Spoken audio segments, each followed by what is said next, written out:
Saya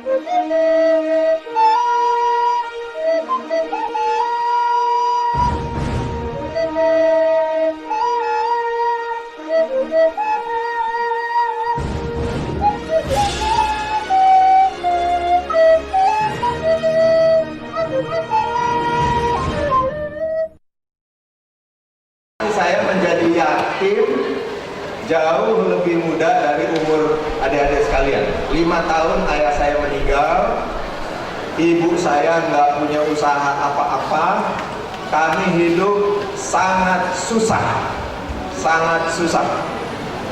Saya SMP, ada yang SMP di sini kan, Mas kan? Saya SMP itu udah kerja jadi tukang dorong gerobak material. Tahu material?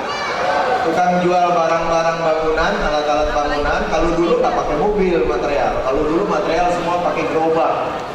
Gerobaknya juga sebagian rodanya masih roda pedati yang kayak di kampung-kampung tuh. Nanti ya, kalau roda gede itu gerobak yang model kayak gitu. SMP saya kalau pulang sekolah saya jadi tukang dorong gerobak untuk cari duit. Ya. Itu kira-kira pengalaman saya. Dagang jualan sampai saya kuliah, setiap hari saya dagang jualan, gitu ya. Itu pengalaman saya. Tetapi alhamdulillah saya nggak pernah putus sekolah. Dan terus dengan perjuangan yang sangat berat, ikut membantu ekonomi keluarga karena ibu saya nggak kerja, nyak saya ini orang Betawi asli, nyak saya nggak kerja. Beliau adalah guru ngaji sorogan di rumah. Kakak saya adalah 2, adik saya ada 1, perempuan semua. Saya laki satu-satunya sebagai tulang punggung. Jadi saya harus kerja dari mulai SMP. Nah ini kemudian saya perkenalkan CV saya ya. Saya Yuslam Fauzi. Halo. Alhamdulillah saya udah doktor ya, udah S3 doktor dari Universitas Indonesia UI ya. Alhamdulillah. Jadi alhamdulillah doktornya juga dari universitas yang lumayan baik Pak. Kemudian S2 saya, MBA saya itu dari, kelihatan kan dari belakang? MBA saya dari Amerika, Arizona State University. Ya. Sekarang kalau ada Google Arizona State University, ya kalau disingkat ASU, ya, kalau orang Jawa ASU itu artinya apa? Itu ASU ini, Arizona University, ini adalah universitas terbesar di Amerika. Alhamdulillah terbesar ya, mahasiswanya lebih dari 100.000 mahasiswanya. Yang paling gede sekarang Arizona State University. Kemudian S1-nya saya, kuliah S1, selesai S1 itu juga dari UI Salemba ya, saya tamatan UI Salemba. Itu kira-kira pendidikan saya, adik-adik sekalian. Dan ini aktivitas saya, alhamdulillah banyak ya. Saya pengurus MUI, Majelis Ulama Indonesia. Saya lihat ada gambarnya, ketuanya Pak Kiai Maruf Amin ada di sini. Saya anak buah beliau di MUI ya. Itu kegiatan-kegiatan sosialnya. Lanjut, perkenalkan lebih lanjut. Nah ini adik-adik sekalian, ini narsis. Tahu narsis nggak apa-apa ya? Narsis, ini bukan narsis ya, bukan narsis dalam arti bukan riak, bukan sombong. Tapi karena saya disuruh memperkenalkan diri untuk menjadi semacam kayak contoh buat adik-adik sekalian, dari anak yatim umur 5 tahun, saya, atau halaman sebelumnya dulu, saya mohon diperlihatkan halaman yang tadi dulu sebelumnya. Asrof. Nah kalau dilihat ini karir saya adik-adik sekalian, saya belum menceritakan tadi. Saya kerja dulu di Bank Bumi Daya. Kemudian Bank Bumi Daya merger jadi sekarang namanya Bank Mandiri. Pasti tahu ya Bank Mandiri ya. Saya di situ dulu di Bank Mandiri. Sampai kemudian saya jadi direktur utama di Bank Syariah Mandiri. Tahu Bank Syariah Mandiri? Kalau lewat kan ada kantornya yang pelangi hijau tuh, Bank Syariah Mandiri. Nah saya direktur utama di situ, yang paling atas. Ya, berhasil alhamdulillah menjadi direktur utama di situ selama 9 tahun. 3 periode, karena satu periode itu 3 tahun. Setelah dari Direktur Utama Bank Syariah Mandiri, saya ditunjuk untuk mengembangkan Mandiri University, universitas yang ada di Bank Mandiri, milik Bank Mandiri. Karena baru didirikan, saya diminta mengembangkan akademi syariahnya, Akademi Syariah Mandiri University. Itu cuma 1 tahun. Setelah itu saya pensiun dan sekarang saya ditunjuk menjadi, nah ini penting adik-adik tahu nih, saya ditunjuk menjadi Ketua Dewan Pengawas Badan Pengelola Keuangan Haji. Alhamdulillah. Ya. Ketua Dewan Pengawas Badan Pengelola Keuangan Haji. Yang nunjuk saya itu Bapak Presiden, Pak Jokowi. Ya, jadi saya dilantik oleh Pak Jokowi. Nah, itu dia. Waktu pelantikannya baru bulan Juli kemarin ini pelantikannya ya. Baik, kita mulai lagi tadi penghargaan yang tadi, foto-foto tadi. Nah, ini adik-adik sekalian. Selama saya di Bank Syariah Mandiri dan sampai sekarang, alhamdulillah saya menerima 9 kali penghargaan sebagai terbaik. Ya. Ini tolong diperhatikan ya, dicontoh. Lagi-lagi bukan dalam rangka narsis, bukan dalam rangka riya, bukan dalam rangka sombong, tapi menjadi contoh kepada adik-adik bahwa ada anak yatim umur 5 tahun, tukang dorong gerobak waktu masih SMP, bisa mendapat penghargaan ini. Saya sebutkan yang penting-penting aja ya, saya ceritakan dikit. Pertama, saya dinobatkan sebagai CEO. CEO itu direktur utama. Direktur utama terbaik tahun 2010 oleh majalah SWA. Ya. Terima kasih. Dan seterusnya itu banyak ya, ada sebagai marketing champion terbaik 2010, sebagai tokoh ekonomi syariah 2010, sebagai CEO dirut yang paling komitmen pada pengembangan SDM, human capital, sebagai dirut yang paling inovatif, paling kanan itu, yang paling kreatif, inovatif. Kemudian ini yang paling bergengsi. Pojok kiri bawah, adik-adik lihat ada tulisan GIFA di situ. GIFA itu Global Islamic Finance Award. Ini pusatnya, lembaganya ada di London. Ya. Kenapa saya bilang ini paling bergengsi? Karena pada waktu ini tahun 2012 saya dinobatkan sebagai bankir syariah terbaik di dunia. Nah, alhamdulillah. Jadi levelnya alhamdulillah bukan cuma terbaik di Indonesia. Kalau yang atas-atas itu masih terbaik di Indonesia, tapi yang pojok kiri bawah ini sudah dinobatkan 2012 sebagai direktur utama atau bankir syariah yang paling baik di dunia. Ya. Kemudian itu yang lain pojok kanan bawah. Saya ceritakan dikit juga, bergengsi juga nih, karena baru bulan Juli kemarin saya terima dari Ikatan Ahli Ekonomi Islam yang diketuai oleh Pak Bambang Brojonegoro yang sekarang Menteri Bappenas. Beliau ketuanya, Ikatan Ahli Ekonomi Islam. Saya dinobatkan sebagai tokoh ekonomi syariah paling berpengaruh. Nah, kira-kira gitu ya. Alhamdulillah.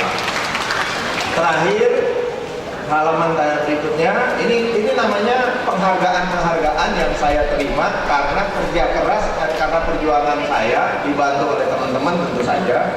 Tapi ini alhamdulillah sampai dapat 9 penghargaan dalam waktu 2010 sampai 2017, dalam waktu 7 tahun terakhir, gitu ya.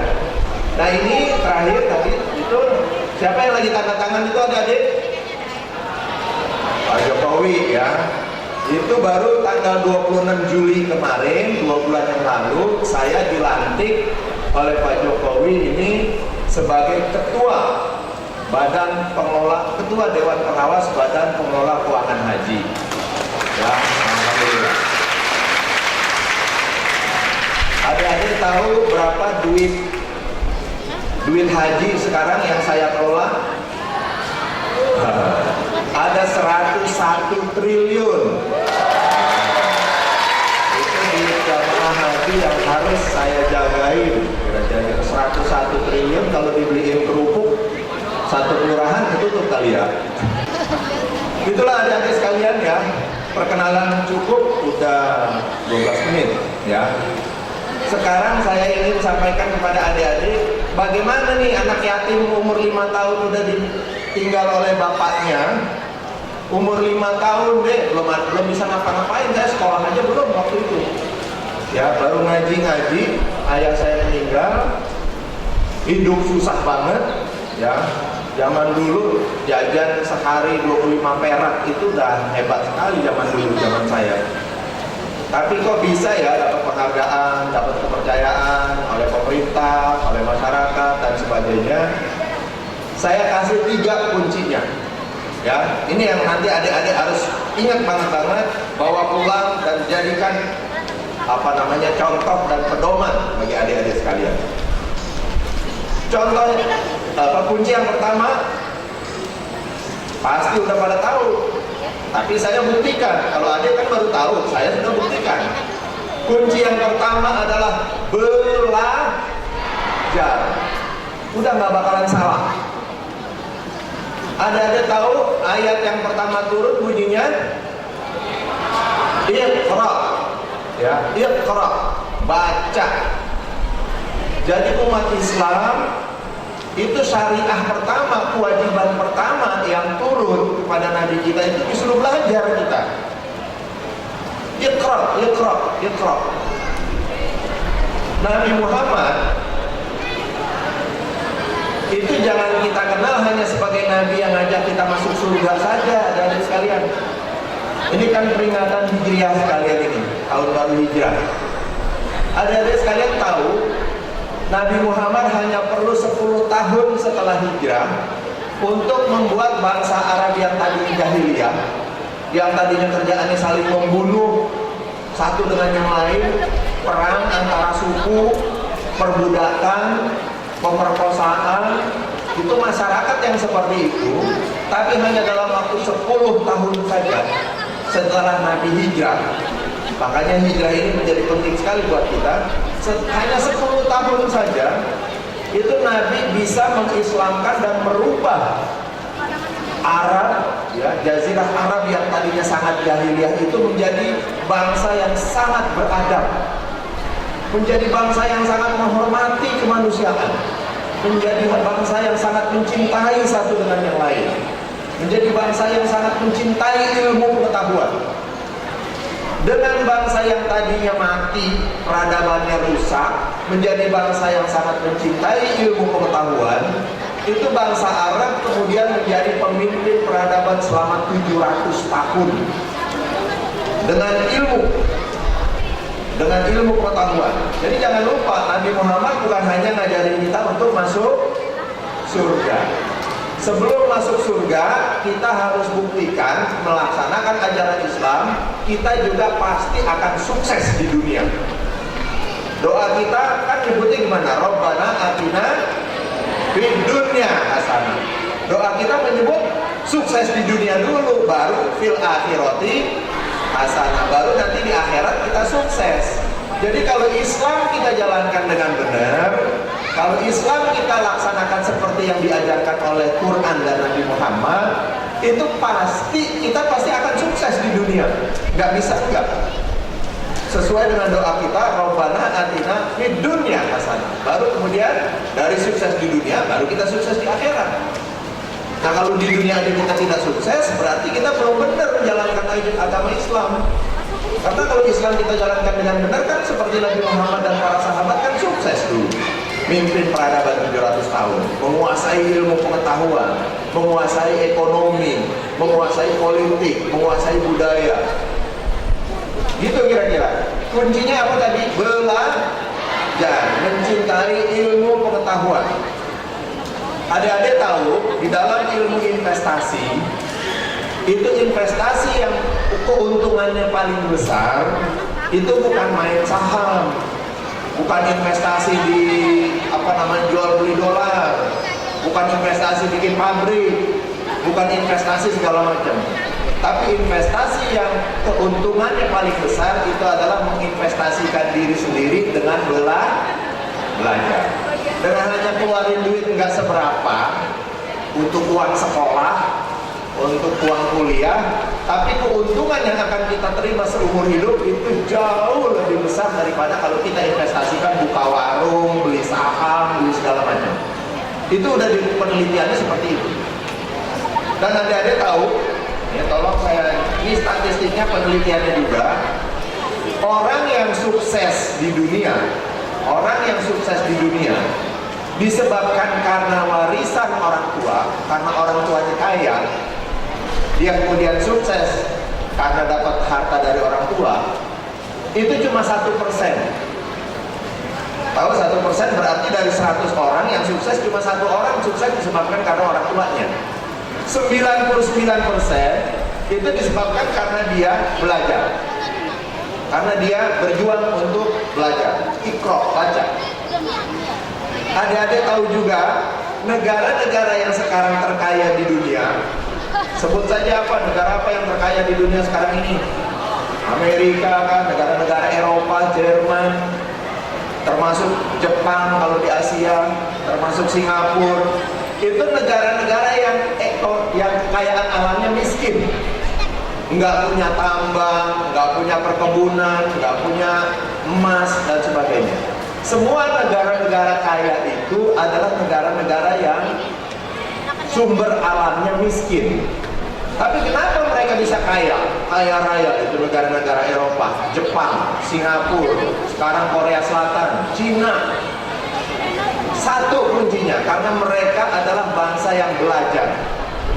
Sebaliknya, bangsa-bangsa yang miskin sekarang ini, yang nggak kaya lah paling tidak, yang bukan bangsa yang paling maju, termasuk bangsa kita, adalah bangsa-bangsa yang kaya sumber alam, kaya minyak, kaya kebun, kaya pertanian, kaya tambang dan sebagainya, tapi menjadi negara yang tidak kaya karena tidak belajar.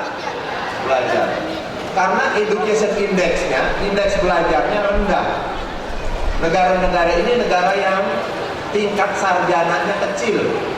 Negara-negara yang reading index atau tingkat membacanya rendah, malas baca, kira-kira gitu.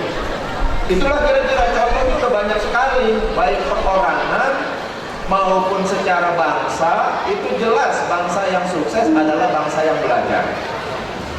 Adik-adik tahu Nabi Adam itu nenek moyang kita, waktu diciptakan oleh Allah, Allah mengatakan wa idz qala rabbuka lil malaikati inni ja'ilun fil ardi khalifah.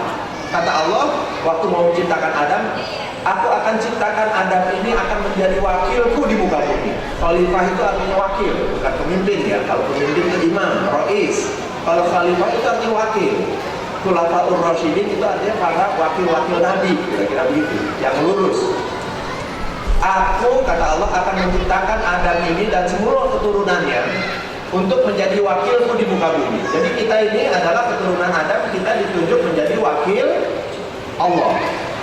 Bangga nggak? Mulia nggak menjadi wakil Allah? Mulia. Tapi ayat berikutnya Al-Baqarah 31 mengatakan wa 'allama Adam al-asma'a kullaha tsumma 'aradahum 'alal malaikah. Nah, kata Allah, karena aku akan jadikan Adam ini menjadi wakilku di muka bumi, sebuah tugas yang sangat mulia, yang sangat bergengsi kita jadi wakil Tuhan, nggak main-main. Allah mengatakan karena itu Adam kuajarkan ilmu pengetahuan. Wa 'allama Adam al-asma'a kullaha. Jadi dengan demikian kesimpulannya sederhana, kalau kita mau sukses menjadi wakil Allah di muka bumi, syarat pertama itu kuasai ilmu pengetahuan. Kalau Indonesia mau menjadi bangsa sukses, syarat pertama kuasai ilmu pengetahuan. Kalau mau pribadi menjadi sukses, pertama iqra, kuasai ilmu pengetahuan. Jadi itu syarat pertama. Apa ada satu? Belajar, kuasai ilmu pengetahuan. Saya orang yang paling serius belajar dari masih kecil. Saya bisa bahasa Inggris, saya bisa bahasa Arab, saya bisa jadi khotib Jumat, saya jadi khotib Jumat Istiqlal. Padahal saya sekolahnya cuma sampai sanawiyah doang, sekolah agama. Selebihnya saya di UI, di Arizona, di segala macam sekolah umum, ya, di Fakultas Ekonomi. Tapi saya belajar agama serius. Saya belajar bahasa Arab sendiri. Ya, begitu kira-kira. Saya tajwid saya ngerti, ya, kira-kira gitu ya. Jadi syarat pertama belajar. Syarat kedua, habis belajar sungguh-sungguh. Syarat kedua apa? Nanti kalau udah mulai kerja, ya, kalau sekarang kan belum nih. Nanti kalau udah mulai terjun di masyarakat, ini menjadi syarat kedua, yaitu kerja keras. Kerja. Saya baru menulis buku, baru terbit bulan November awal nanti, buku saya yang terbaru itu judulnya Memaknai Kerja, ya, memaknai kerja, tapi khususnya di perbankan syariah. Jadi syarat yang kedua kerja. Saya ulangi lagi bahwa bangsa-bangsa yang sukses itu tadi nggak punya sumber alam yang kaya, bukan bangsa yang warisan dari kekayaan alamnya hebat, tapi adalah bangsa yang kerja keras. Saya kasih contoh adik-adik sekalian ya. Waktu saya kuliah 2 tahun di Amerika, itu saya tinggal di apartemen sederhana, ya. Tapi saya dengan istri satu rumah. Sebelah rumah saya persis adalah apartemen untuk mahasiswa-mahasiswa Cina sama mahasiswa Malaysia. Saya satu apartemen dengan istri dan 2 anak. Dia satu apartemen 25 orang. Nggak ada kasur, nggak ada tempat tidur, kamar mandi cuma satu, sempit, cuma ada ruang tamu sama ruang satu tempat tidur. Saya kalau main ke rumah anak saya masih kecil, kalau main suka ke tetangga apartemen sebelah, saya lihat itu Cina-Cina tidur bertumpuk-tumpuk, dia tidur kayak ikan pepes, kayak ikan sarden, dia tidur bertumpuk-tumpuk dan gantian tidurnya. Kalau sebagian di antara mereka itu ada yang kerja malam, tukang jaga komputer, jaga perpustakaan malam, temennya tidur di situ malam. Nanti kalau ada yang bagian kerja siang, temennya tidur malam, bagian kerjanya ganti-gantikan. Jadi 25 orang kan apartemen yang kecil begitu, mereka bertumpuk-tumpuk tidur saja sampai gantian. Mereka kerja setengah mati untuk biaya sekolah mereka di sana karena negara mereka nggak membiayai. Saya masih penting diutus oleh negara karena saya dapat beasiswa dari pemerintah. Ya. Jadi kalau sekarang nih maaf orang kita suka kaget-kaget, oh Cina itu kok sukses banget gitu ya, RRT kok sekarang sukses banget. Lah sejak Perang Dunia Kedua 1948 mereka mengirim ratusan ribu jutaan mahasiswa mereka tanpa dibiayai negara, disuruh sekolah ke Amerika, ke Eropa, belajar sendiri. Cari makan sendiri, miskin-miskin di sana, tidur di bertumpuk-tumpuk di apartemen, bajunya sangat lusuh, kaosnya bolong-bolong. Tapi dengan kerja keras begitu, akhirnya sekarang mereka sudah mulai panen ahli-ahli ekonomi, ahli teknologi segala macam, sudah mulai kembali ke negara mereka. Bukan hanya Cina, saya juga saksikan India juga sama. India sudah mulai pulang ke negaranya, sudah pada doktor-doktor, sudah S3, sudah MBA, pulang ke negaranya, sudah jutaan orang jumlahnya. Mereka sekarang sudah bisa membangun negara mereka dengan sukses. Jadi India sekarang mulai sukses, Cina juga mulai sukses. Kuncinya apa? Belajar dan kerja. Yang terakhir, ya, waktu saya tinggal 2 menit. Yang terakhir ada sekalian, kunci yang ketiga yang harus kamu bawa pulang ini adalah apa? Jujur, ya, jujur. Dalam urusan jujur ini, sayang sekali juga bangsa kita Indonesia juga sangat ketinggalan adik-adik sekalian. Kamu tahu, sudah mungkin 5 tahun terakhir berbagai riset dari berbagai lembaga riset mengenai korupsi misalnya, ternyata seringkali menempatkan Indonesia ini selalu menjadi juara kedua atau juara ketiga, jadi bangsa yang paling korup di muka bumi. Ya. Jadi bagaimana kita mau maju kalau belajarnya males, bekerjanya males, korupsinya rajin. Korupsi ini karena tidak jujur. Nah, jadi kalau bangsa kita begini terus, memang kita tidak bisa maju, susah majunya. Karena kita tidak memiliki 3 syarat yang menjadi syarat majunya seseorang dan majunya sebuah bangsa. Kira-kira begitu. Saya kira demikian adik-adik sekalian, waktu saya pas 30 menit. Jadi apa syaratnya 3 itu tadi? Belajar, kerja, 3 jujur. Kalau ini kamu pegang 3 menjadi prinsip hidup kamu, ya, belajar, bekerja, jujur, insya Allah pasti kamu akan sukses, jauh lebih sukses dari saya, insya Allah. Karena kamu pasti lebih cerdas dari saya bukan orang cerdas sebelumnya, ya. Terima kasih. Tapi untuk apa kita sukses? Sukses kaya raya, mau keluar negeri gampang, mau beli mobil yang mewah yang mahal gampang, beli rumah banyak, punya rumah segala macam. Itu juga nggak ada gunanya kalau cuma sukses begitu doang. Apa yang harus jadi cita-cita kita sukses nanti? Saya ingin sukses di dunia, menguasai ilmu, bekerja keras, jujur, punya harta yang banyak. Semuanya itu tidak ada artinya kecuali kamu gunakan itu untuk memberi manfaat buat lingkungan kamu. Seperti, jadi manfaat, memberi manfaat itu dengan cara menolong orang, bukan untuk pribadi, bukan untuk diri sendiri. Dan bagi kita di akhirat, kalau harta itu hanya kita gunakan untuk diri sendiri. Jadi sekali lagi, 1, apa syaratnya? Belajar. 2, bekerja. 3, jujur. Tujuannya untuk apa? Untuk bermanfaat. Terima kasih. Nanti ingat-ingat dibawa pulang ya. Makasih. Wassalamualaikum warahmatullahi wabarakatuh.